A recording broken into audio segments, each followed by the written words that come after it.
Hello and welcome back. This is Dr. Castleberry closing out our Media Culture and Social Influence lecture series for this course cycle. I've appreciated the student questions submitted throughout the course, and I hope that the asynchronous dialogue that we've created together has been engaging, informative, ideally educational, and if at the very least given us plenty to consider, to chew on, right? You're not expected to learn everything in 5 weeks. That's goodness gracious. But we hope that we've given you some food for thought and opened some doorways to really continue to process some of the ideas that we have carved time out to discuss, to write about, to engage in this course. Taking some final questions from students, I'm going to shift gears to Kristen. Kristen writes about Burgers, Media, and Society, Chapter 8, the social impact of new media technologies. First question, in reference to cell phone usage, assuming that you have one, would you rather text or call someone who you need to contact? Depends. I would say text nowadays, hey, with my Okie Hick accent. What are your thoughts and feelings about texting? I think I text a lot, and I feel like I do too. More than I make phone calls. Used to make a lot of phone calls, now I text more. And I used to have one opinion about it, and I see it shifting over time. Personally, this is Kristen writing, I much rather communicate verbally or in person rather than texting or emailing. I believe it takes longer for communication reciprocity, which can be frustrating in urgent or important situations. I agree with that in terms of urgent, important situations. Certainly email is something delayed here, but here's something funny about it. Email replaced snail mail, but then email culture itself has its own internal evolution. In certain situations, we feel like we're entitled to almost immediate interaction when we send off an email. And yet, so often when we receive an email, especially if it's an important one, it might require more time to process, or it may not warrant that immediate response. And so each of these are individualized situations that we navigate. We navigate them internally, but they're also often culturally, dictated. We have these sort of unspoken rules. In the workforce, if it's an internal organizational email, you've got to get right on it, And so we do create these kinds of languages. That's why technical communication, technical writing is such a fascinating area to explore, which is another arm of communication. Thoughts and feelings about texting. I don't know where I land. I text a lot. Sometimes it's enjoy it. I like the information exchange. I think we benefit from having increased means of texting, right? Now you can do it from your watch. Now you can voice dictate, right? But one of the setbacks, a drawback that I've seen and encountered recently, been heightened frustration with it, is autocorrect. What is autocorrect even doing anymore? I don't know. Are you all frustrated with autocorrect like I am? Autocorrect used to be helpful, like, it's helping correct the word it believes I'm trying to spell. That might be a letter off. And now it's just constantly changing words, and I can't text as fast because it's constantly changing the grammar, the linguistic arrangement of my message, and it's brutal. It's brutal. And a group of us, a cabal of us, have this working theory that it's getting worse.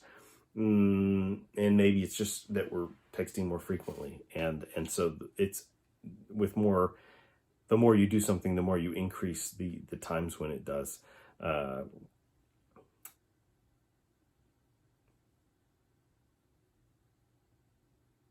Hedge. Sorry, little brain freeze there. Next question from Kristen comes from Burgers, Messages, Chapter 4 on Communication Identity and Culture. The textbook mentions, quote, quote, culture shock and culture codes, end quote. Have you ever visited another country and experienced culture shock? Yes. What happened? Okay, a couple different instances of culture shock. I've been fortunate, outright blessed, to be able to travel a lot in college, after college, as part of collegiate roles and positions I've served in, and something I value, something I advocate, but not just for its sake, not just for sort of the individual takeaways, but the healthiness of what it can produce in us, how it can help to broaden and strengthen our understanding of others, ideally teach us more empathy. But when the first time I took a trip outside of the country, I was barely over 18, and I definitely visited what would be referred to as a developing nation. The sort of no longer politically correct terminology would be to assign it as a third world country, but that's kind of an improper way of doing it. But I was definitely in a very remote region, absolutely as close to as far away from home as I could get on our globe. And I was in an area, no running water, right? No electricity. The bridge crossing to get to a certain rural kind of village I was going to stay at for a couple of days was like logs that had fallen apart. I mean, it was nuts, right? And we're talking about the first time that I'm spending a significant time, any time outside of the country, after a very long journey to get there. So I'm fatigued. You've got your jet lag, and then on top of that, you're absolutely being thrown into culture shock. But within that village, that remote, extremely remote, isolated village setting, there was a couple times where I wandered out away from the group I was with, and I remember having a real couple of different moments of anxiety. It was like me and one other person, and just when the only outside experience you've had is from other cultures beyond your border, is from sort of dramatized narratives or what have you, or you just don't know. It was concerning, and you don't speak the local language, you don't speak the local dialect, and it gives you a personalized, immediate sense of what it's like to be in the extreme minority, to be in that kind of mode of subjugation to a certain extent, right? You're disempowered in those instances, and that's healthy, right? If you're fully processing that, it gives me a deeper empathy in terms of trying to recognize issues that immigrants or even illegal immigrants encounter all the time in our country, especially if they're ESL or English as a second language, right? And so, nothing happened in that situation. In fact, a lot of the people I did encounter, they wanted to be in the picture. They wanted to take a group picture together.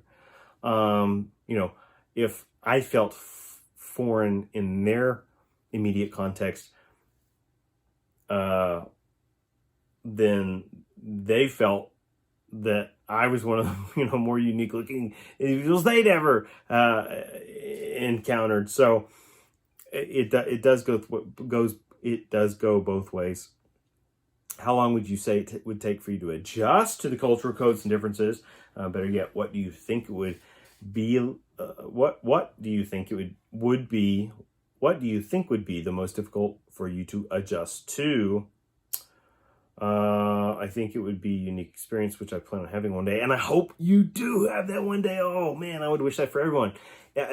Man, if I could, man, if resources were no end, right? We're just playing here. We're just fantasizing. Oh, a class like this, I'd love to just take this class. Let's go.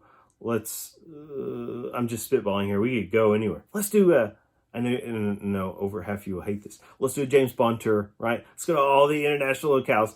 But here's the deal. You would love that because that series has been around so long. They've traveled to so many places. we would be really living it up and having a ton of memorable experiences. It would be the trip of a lifetime.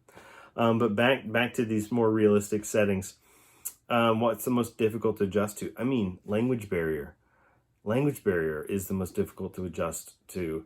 Not, knowing you are entirely sort of alienated in that context. If you didn't have translators with you, or if you didn't have a group with you, if you weren't in a stable setting that was used to, trafficking people in a healthy way, you'd be in a real dilemma, to say the very least. Yeah. Okay. Thank you for those questions. Kirsten, not to be confused with Kristen, we had a Kirsten and a Kristen in this class. She writes about media and society, critical perspective. First, with the increase in search technology, aka Google, for example, how do we know that we are not receiving search results that are skewed? All right, I'm going to pause. There's a follow-up question. I'm going to pause and answer this.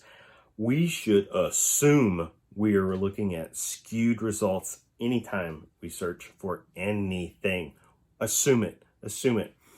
I mean, not to play this, boomer card, but I can remember a time in the early 2000s when you go to a search engine, like you could really get around the internet. You could find things. I cannot get past,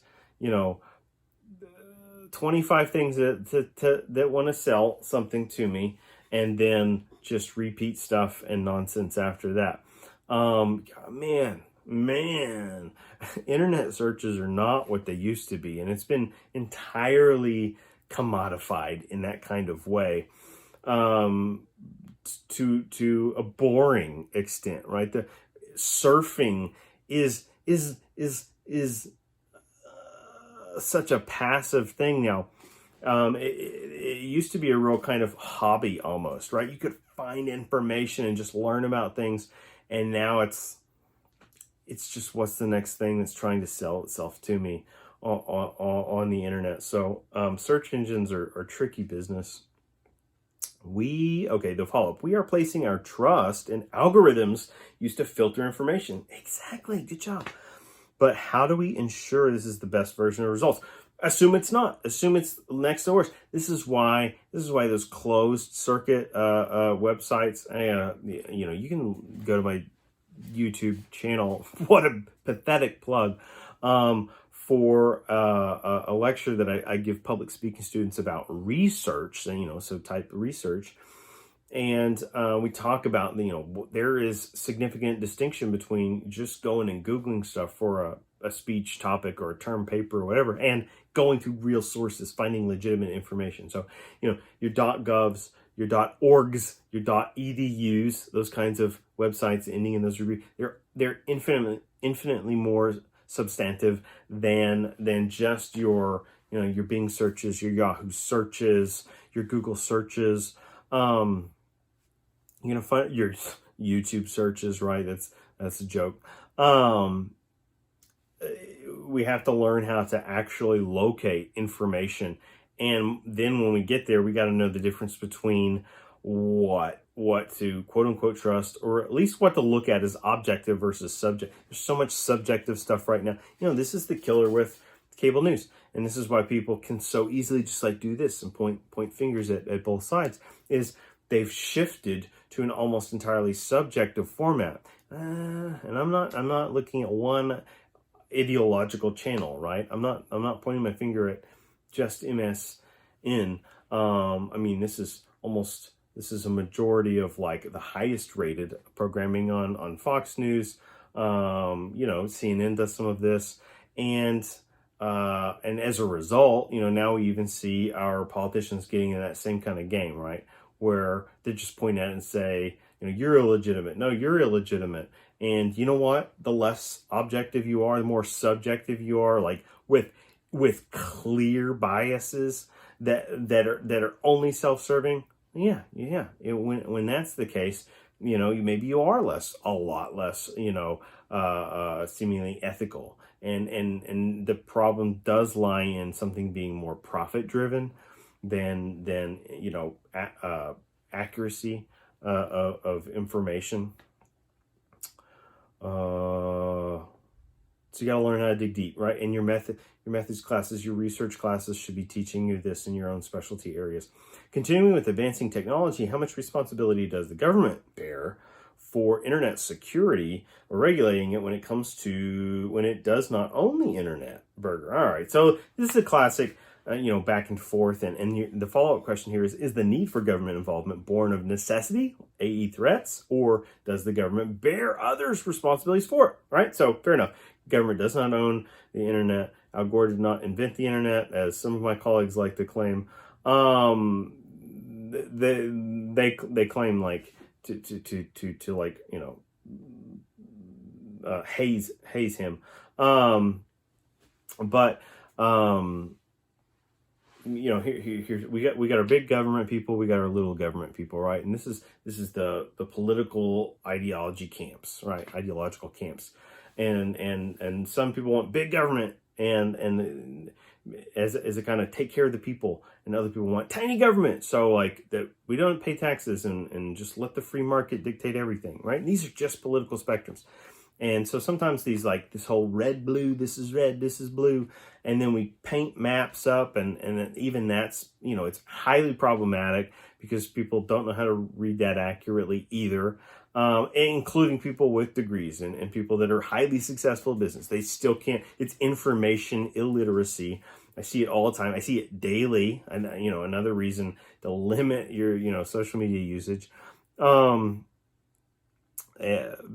those people, a lot of us don't want to learn anyway. We don't want to be quote unquote corrected. We just want to feel good about ourselves. So we just want the likes and clicks, right? But this idea of, it's yes and no. Should the government play some role? What if they don't? What good are they? Like, shouldn't they have some kind of say? But then sometimes there's overreach, right? And that's the tension. That's why we have a democracy. And these tensions are meant to be healthy and they're meant to be messy. Both. It's the problem of just dogmatic, infighting and finger pointing that never gets us anywhere, is a real issue. All right, I'm going to power through. Do national or international cultural codes pose a threat to local subcultures?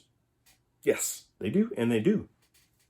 Already, if you go back, previous talk, I mentioned this idea of, Walmart eating up the mom and pop stores, or every city I travel to, if I stay on the main interstate, they build a Bed Bath & Beyond right next to an Old Navy, right next to, whatever. And then the parking lot's going to have, an Applebee's or a Steak and Shake, and that gets old. And, it's depressing. And no offense if anyone works at any of those fine stores, right?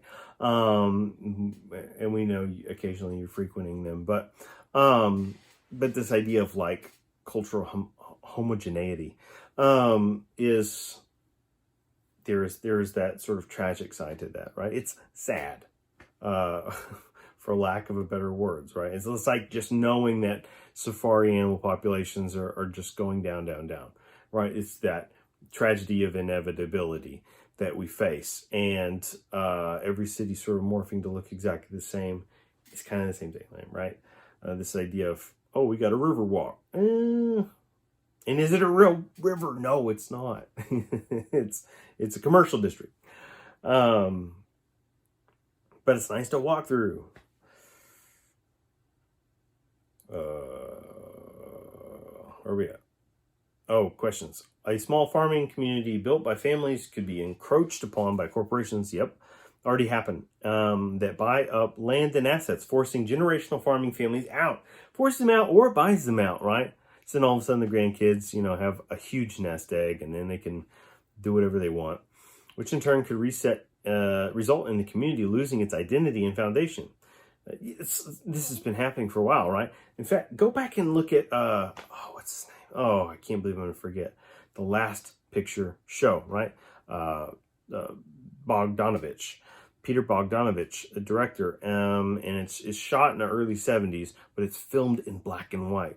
And it's not for everybody. It's definitely, it's adult content, so on, probably language or who knows what. It's been a while since I've seen it, but not a children's movie. But it's a beautiful movie about the decline of small town America. It has an authenticity that's so rich, and accurate. And that's been happening for 40, 50 years, 60 years maybe. So we're already moving in that direction. Study geography, study demography, the population movements of people groups. You will see that already taking place. So subcultures can get pushed out. Well, even in the city too. Think about gentrification, right? This idea of we're renewing certain aspects of the city, but what comes with this renewal? There's a spike in revenue investment, and then what does that do? It inflates the prices of the area. So then the people already living there, especially if they don't own land or property there, can no longer afford to stay there. So then they're getting pressured out.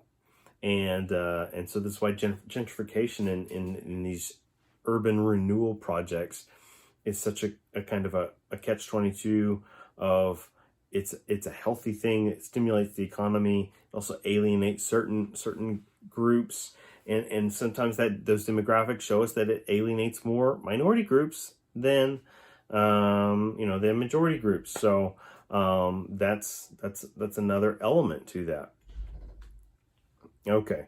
Oren Clapp essentially says that people are searching for an identity because their needs are not being met by society. He specifically says, quote, modern social systems deprive people of psychological payoffs, end quote. Are we to understand that our ancestors did not face the same search for an identity? Is this phenomenon something born of the Industrial Revolution and the move away from family support systems? We are losing something, right? And we have lost something. We have the opportunity to gain things. Will we take advantage of those gains? Or will we kind of just fall into, a kind of soma culture where we're just consuming to consume to get by and so on, right? And I think that's a self question. Are we ultimately getting better at a thing? Are we getting better at community? Have we lost the ability to get community, to grow community? And I think that's probably an issue, well out of bounds here. Probably an issue that young people struggle with, right? Do they know what that means anymore? At least an older version. But really, let's remember, human experience is cyclical. So there's hope to recognize we'll grow back into that. All right. Final, just a couple of questions here. Berger, Media and Society, Chapter 8, Social Impact of New Media Technologies. Savannah writes, the beginning of Chapter 8 discussed how children of a young age are getting involved with technology. Do you think there should be a certain age that children should be allowed to have access to devices such as computers, smartphones, etc.? And several of you asked this question, so I thought I'd throw it in at the end. I don't have that exact number to give us, but I would advocate that absolutely we should withhold, right? It's going to kind of seduce and elicit us all eventually. Let's be as disciplined as we can at all possible. And certainly the younger we're exposed to that, the harder it is to get away from it. And this is going to impact long-term, like attention spans, ability to retain information. So we're talking about memory, cognitive function, and that just poses a lifelong series of problems.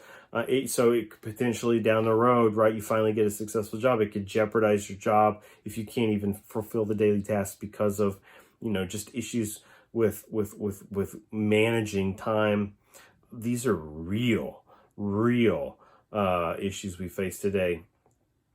Next question, page 148 through 155 talked about whether technology should be developed to its fullest potential. Do you think this should happen? And do you think the effects of advanced technology, more than we see today, will have a positive or negative outcome? Positive, negative, there will always be both. I think, it's just like, it's very fascinating reading about the, theories of the singularity and like our inability to not be moving toward that, right? That point where all information is accessible at all points by all people. What does that look like for us? Humans are innately corrupt, so I don't know that we can go utopia route, and we're all flawed, right? And flawed by nature, and so certain things will always get in the way of reaching ideal states.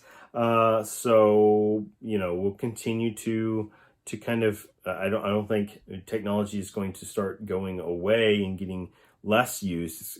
We're in an increase still, even if it plateaus at times. I mean, even something like a pandemic. Well, are we using more media right now? Or are we using less than we did before it? Depends, maybe. Depends on how and why you're using it. All right, final question for the course. Berger's Messages, Chapter 4, Communication, Identity, and Culture. Do you think it's important for others to experience other cultures when it comes to going and being successful in a profession such as journalism? And once again, I would advocate that intercultural exchange, intercultural experience. Get out there, get out of your town, right? Get out of your state, your region. Like, we're not saying, oh, just pack up and move or sell everything and go panhandle. That's not what we mean at all. But don't just rely on media to inform your worldview, and don't just rely on your immediate settings to inform your worldview. Take advantage of the opportunities when they come. And for those of you, kind of younger in life and young, not younger in major, but younger in life, right? Earlier demographics. Those opportunities, those windows will happen in earlier years more than they tend to happen in later years. Don't allow yourself to close that. Like, take advantage of those opportunities. Find ways to make these things work. So maybe those of you looking to travel with and through your church, right? Travel with and through your school. And so these are really healthy engagements, and speak from experience, many experiences, and you not only won't regret it, you'll grow from it. All right, folks.